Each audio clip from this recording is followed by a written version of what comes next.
Namaste and welcome back. We are back in our podcast series by Key to You. The series are called Science Behind the Science. We are speaking with Dr. Monica Prabhakar and we are understanding the concept of time in the sequence of our discussions. Welcome back, Monica. Namaste to everybody. Thank you, Nidhi. You would remember that we had discussed about time last time. Last, we were speaking about looking at the sky and looking at the position of the sun and the moon. Now, what do we do when we understand the position of the sun and the moon is what we're going to ask Dr. Monica to tell us today. Continuing our discussion, we started with the basic, that is the discussing the two luminaries as we see them in the sky. Now, these two luminaries are the main cause of our year, months, and days. Right. Okay, now since they are the main cause, we now to understand their position in the sky. So for that, we need to understand the first basic concept. That is that we are basically our Vedic rishis were so very intelligent and they had a very practical approach. They knew that the sun is in the center, the planets are moving around the sun. Correct.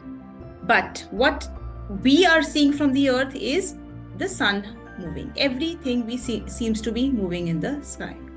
So they have taken that concept exactly, and meaning they are talking about the position of the sun and the moon in terms of relative motion. Okay. We are keeping ourselves fixed. Right. And relative to our fixed position, we are seeing everything, the sun and the moon, moving around us.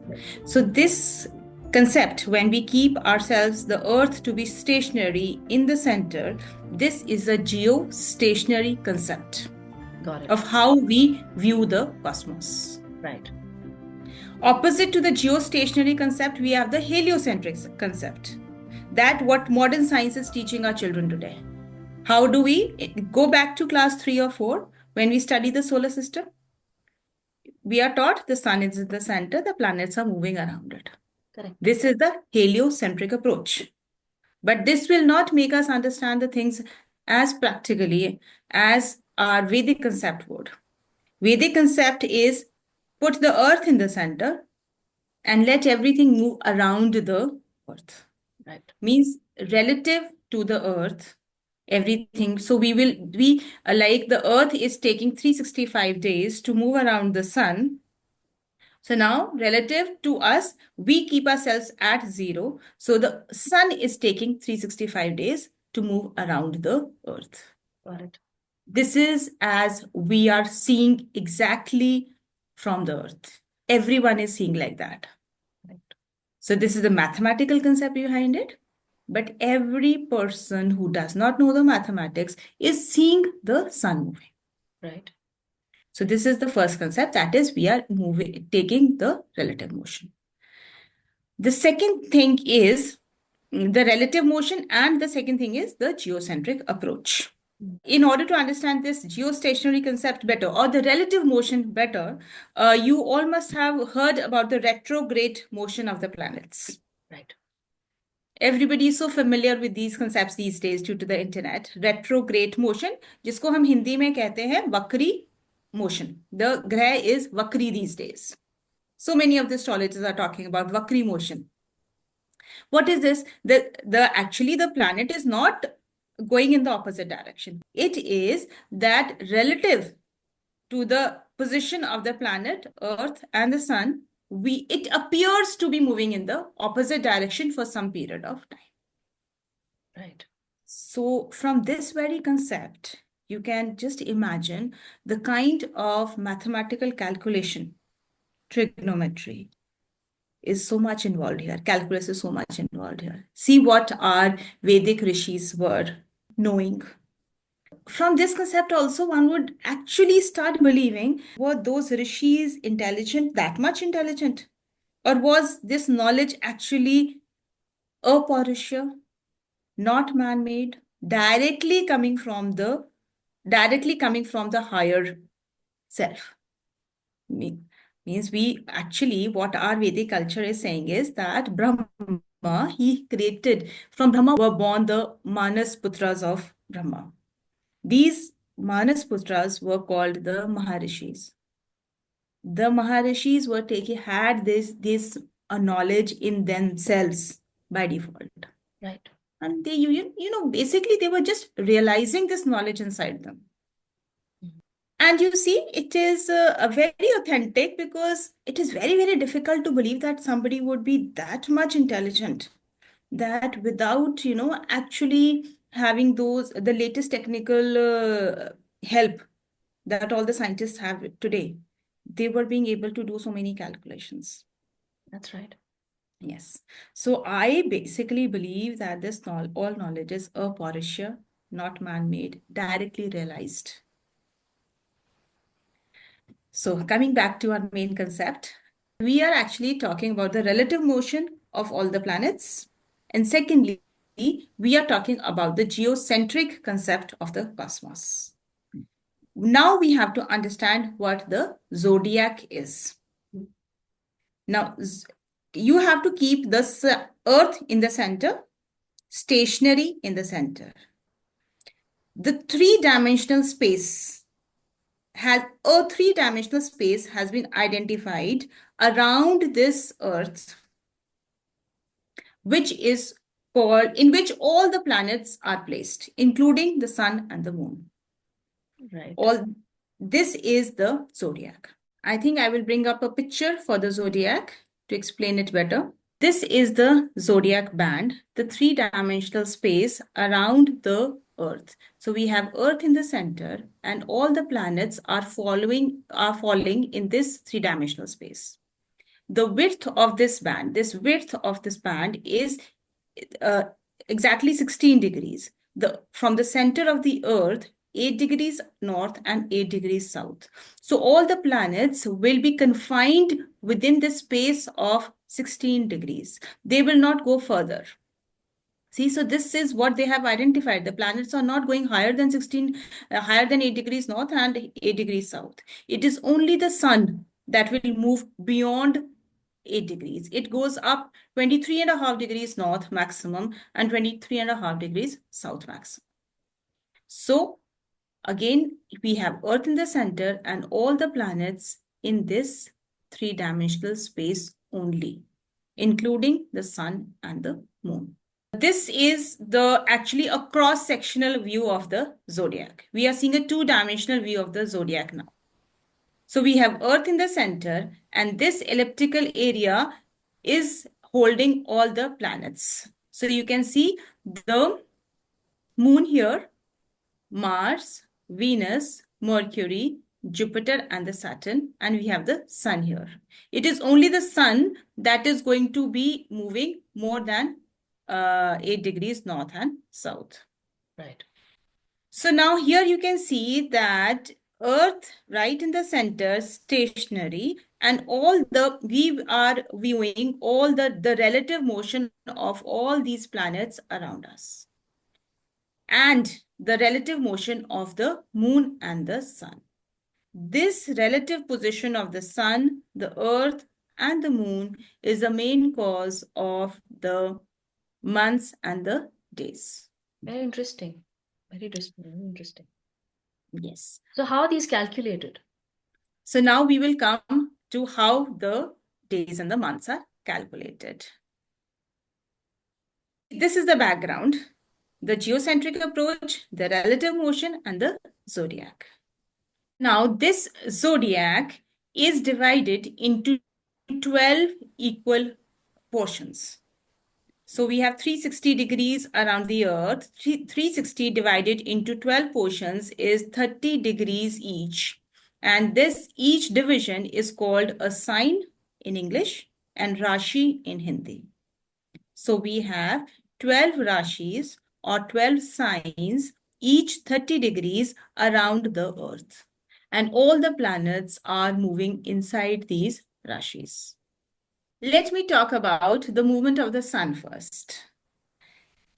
Again, I would repeat that we are talking about relative motion. So we have kept Earth to be stationary and the sun to be moving.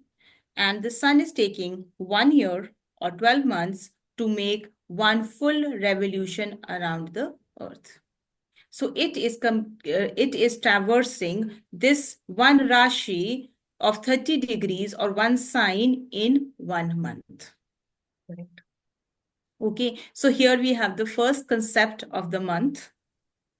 Now, this concept, since we are relating it to the movement of the sun, it is known as Saur Mas, solar month. Got it. That is the month if we are considering just the position of the sun with relation to the earth. And the So 12 segments, I had a question here. Though when you're saying the 12 segments, it takes 12 months. So 12 months though would have 12 months would have come later, but the fact that the whole circle is divided into 12 segments is the 12 as per the 12 zodiacs. Is that correct? yes, yes. These 12 rashis, these 12 signs are the 12 zodiacs, you can say, or the 12 rashis. Okay. So Okay. each of this space, the 30-degree space, has its own energy. Okay. So the That sun is is one big. Rashi. So one Rashi is one Rashi. This area is very specific. Every area is very specific. These Rashis are absolutely stationary. They will not move. They are fixed positions around the earth, which have been identified due to because of a particular energy that they hold. Right. The 30 degrees, the 30 degrees area is one Rashi. So let us just talk about the Rashis first, the main Rashis first. Now we understand that in the zodiac we have the 12 Rashis. Let me just talk about these 12 Rashis first. Starting from the Mesh Rashi or the Aries, then we have the Vrishab, then the Mithun, Kark, Singh, Kanya, Vrishab, Tula, Dhanur, Makar, Kumbh, and the Meen Rashis. These are the 12 Rashis, and they have their corresponding English names. So now what the sun is doing, that it is moving in one Rashi in 1 month, or that is called one solar month or one Saur Mas. The name of the months are also exactly according to the name of the Rashi in which the sun is moving in that month. It is as simple as that. In accordance to that, we have 12 months, and the names of those 12 months are going to be Mesh, Vrishab, and so on. The first month is the Mesh, and the last month is the Meen. Now, why have we selected basically Mesh as the first month? Now, it is called Rashi number one, first Rashi. Aries. Aries. First Rashi, the sun is supposed to start its journey, yearly journey, from number one. And it has been believed, this is again a Vedic concept, that when the earth was, jab Srishti ka srijan hua, the sun started its journey from this Mesh Rashi. That is why we always take it to be the beginning of the movement of the sun. So that marks the beginning of the year. The sun starting its journey from Mesh Rashi. We have the 12 months according to the 12 Rashis that the sun is crossing. So our new year starts when the sun is entering the Mesh Rashi at 0 degrees. And that exactly falls in March, April, which we all are aware of. All the Indians are aware of. Baisakhi, Onam, Pongal. All these are falling in March, April. That is the beginning of the Vedic New Year or the Indian New Year. So this is the concept of the solar month and the beginning of the solar year. Okay. Yes. So that is why we have the concept of 12 Adityas. 12 Adityas means 12, the sun crossing one Rashi will be called one particular Aditya, and when it moves into second Rashi, it will be called the second Aditya. Now, depending upon again the kind of confluence of energy of that space and the sun. So now here I would like to point out that in many states of India, we have this exact solar way of calculating the month. The names of the many people are aware of these solar months as Mesh, Vrishab, Tula. These are their names. In North India, we are aware of months, the name of the months like Chaitra, Baisakh, Jesht, Ashad, Then we have the Shravan, Bhado, Ashwin, Kartik. These are the months that we are aware of in North India. So let me talk about these months. So why are these months different? In South India, you will find the names of the months like Rishabh, Singh, Kark, and Makar, and so on. And in North India, we have slightly different names. So these names, although the concept is same, but now we are taking the moon into our main reference. The concept of solar month, Saur Maas, is very, very simple. But what we actually, a more vivid approach, again, a very more practical approach is that we will not be able to see the movement of the sun very clearly. We will not be able to monitor the movement of the sun very clearly from the earth. But we can very vividly see the movement of the moon, the different phases of the moon changing every day. Yeah. So it is better, they thought that it is better to monitor the moon and take the reference of the moon to find out the months also. So now we come to the concept of Chandramas or the lunar month. The name of the months or the months based on the movement of the moon.